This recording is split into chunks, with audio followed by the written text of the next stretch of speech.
मित्रों, गीता किसी वाद को लेकर नहीं चली है, अर्थात द्वैत, अद्वैत, विशिष्टाद्वैत, द्वैताद्वैत, विशुद्धाद्वैत, अचिंत्य भेदाभेद आदि किसी भी वाद को किसी एक संप्रदाय के किसी एक सिद्धांत को लेकर नहीं चली है। गीता का मुख्य लक्ष्य यह है कि मनुष्य किसी भी वाद मत सिद्धांत को मानने वाला क्यों न हो, उसका प्रत्येक परिस्थिति में कल्याण हो जाए, वह किसी भी परिस्थिति में परमात्मा प्राप्ति से वंचित न रहे, क्योंकि जीव मात्र का मनुष्य योनि में जन्म केवल अपने कल्याण के लिए ही हुआ है। संसार में ऐसी कोई भी परिस्थिति नहीं है जिसमें मनुष्य का कल्याण न हो सकता हो, कारण कि परमात्मा तत्व प्रत्येक परिस्थिति में समान रूप से विद्यमान है।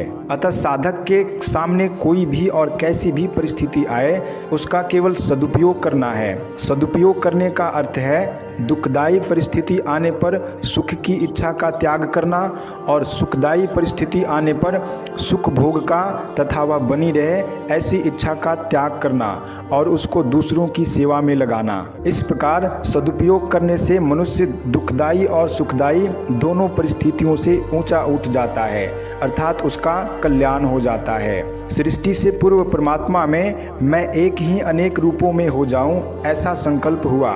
इस संकल्प से एक ही परमात्मा प्रेम वृद्धि की लीला के लिए प्रेम का आदान प्रदान करने के लिए स्वयं ही श्री कृष्ण और श्री जी श्री राधा इन दो रूपों में प्रकट हो गए।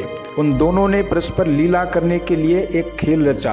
उस खेल के लिए प्रभु के संकल्प से अनंत जीवों की, जो कि अनादि काल से थे, और खेल के पदार्थों शरीर आदि की सृष्टि हुई। खेल तभी होता है जब दोनों तरफ के खिलाड़ी स्वतंत्र हो, इसलिए भगवान ने जीवों को स्वतंत्रता प्रदान की।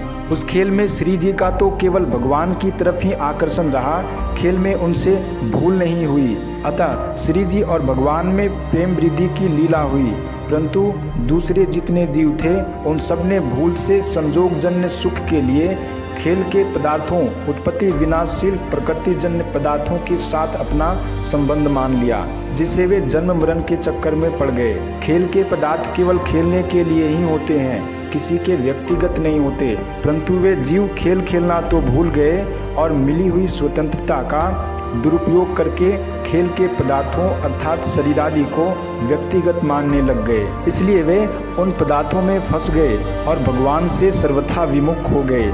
अब अगर वे जीव शरीर आदि उत्पत्ति विनाशशील पदार्थों से विमुख होकर भगवान के सम्मुख हो जाएं, तो वे जन्म मरण रूप महान दुख से सदा के लिए छूट जाएं। अतः जीव संसार से विमुख होकर भगवान के सम्मुख हो जाए और भगवान के साथ अपने नित्य योग, नित्य संबंध को पहचान ले।